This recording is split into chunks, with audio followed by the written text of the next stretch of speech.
শাশুড়িরা বলে তাদের ছেলেকে নাকি খুব কষ্ট করে বড় করেছে। তাহলে মেয়ের মায়েরা কি তাদের মেয়েটাকে এত বড় আসমান থেকে নিয়ে এসেছে? প্রত্যেকটা মেয়ে হলো তার বাবা মার কাছে আদরের পুতুল। কারোর আদরের পুতুলকে ভুলেও অসম্মান করবেন না, কেননা একদিন আপনার আদরের পুতুলটাও অন্যের ঘরে যাবে। মেয়েরা খুব ভালো অভিনয় করতে জানে। কিসের অভিনয় জানেন?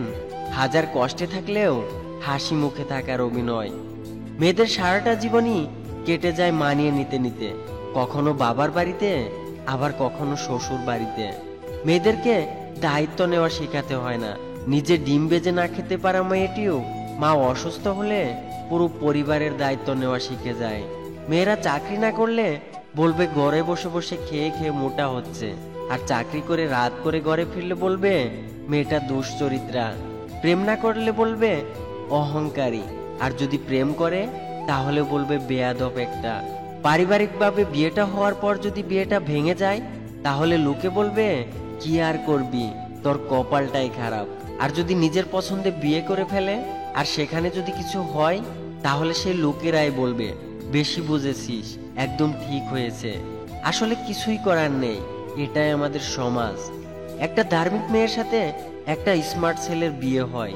একদিন খুব সকালে ছেলেটা ঘুমিয়ে আছে, আর মেয়েটা তার সমস্ত কাপড় চোপড় গুছিয়ে ছেলেটাকে খুব জোরে বলতে লাগলো, আমি আমার বাবার বাড়িতে চলে যাচ্ছি, আর কখনো ফিরবো না তোমার কাছে।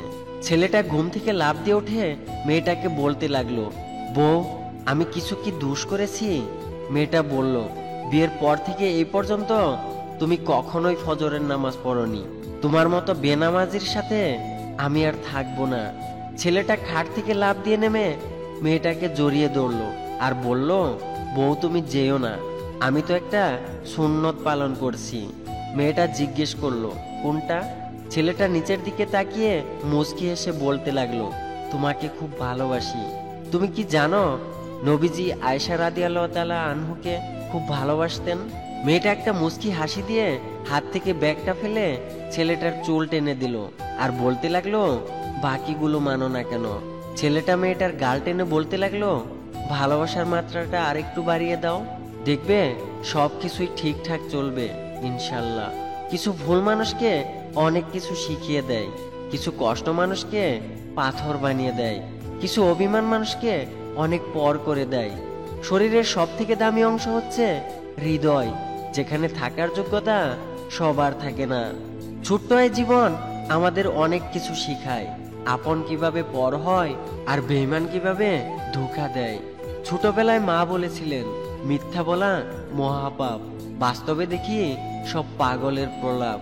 তিনি বলেছিলেন সৎ পথে চলবে, বাস্তবে গিয়ে দেখি সৎ পথে শত বাধা, আর লোকে বলে আস্ত গাদা।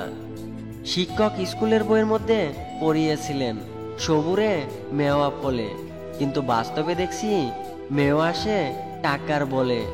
তিনি আরো পড়িয়েছিলেন মানুষ মানুষ ভাই ভাই, কিন্তু বাস্তবে দেখছি বিবেক আর ভালোবাসা পুরে হলো ছাই। তিনি বলেছিলেন মানুষ মানুষের জন্য, কিন্তু বাস্তবে দেখছি মানুষ মানুষকে করে শূন্য। তিনি শেষে বলেছিলেন গুরুত্ব দিলে গুরুত্ব পাবে, কিন্তু বাস্তবে গুরুত্ব দিয়েছি যত, সস্তা হয়েছি তত। এক অফিস পিয়ন বাবার কাছে মাসের শুরুতে মেয়ে একটা মোবাইল ফোন চাইলো। বাবা মোবাইল ফোন কিনে দেয়নি বলে মেয়েটার বাবার সাথে কথা বলে না। মাসের 25 তারিখে বাবা যখন বেতন পেয়ে বাসায় ফিরছিল, হঠাৎ গাড়ি অ্যাক্সিডেন্টে বাবা রাস্তায় মারা যায়। রক্ত ভেজা একটা খামের উপর লেখা ছিল আমার মায়ের মোবাইল বাবদ এই টাকা।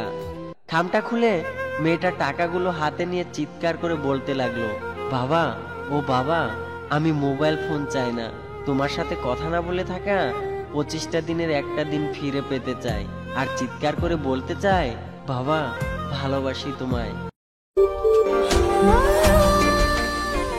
আমাদের ভিডিওটি আপনাদের কাছে কেমন লাগছে তা অবশ্যই আমাদের কমেন্ট করে জানাবেন।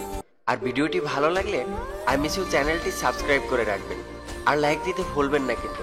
ধন্যবাদ সবাইকে।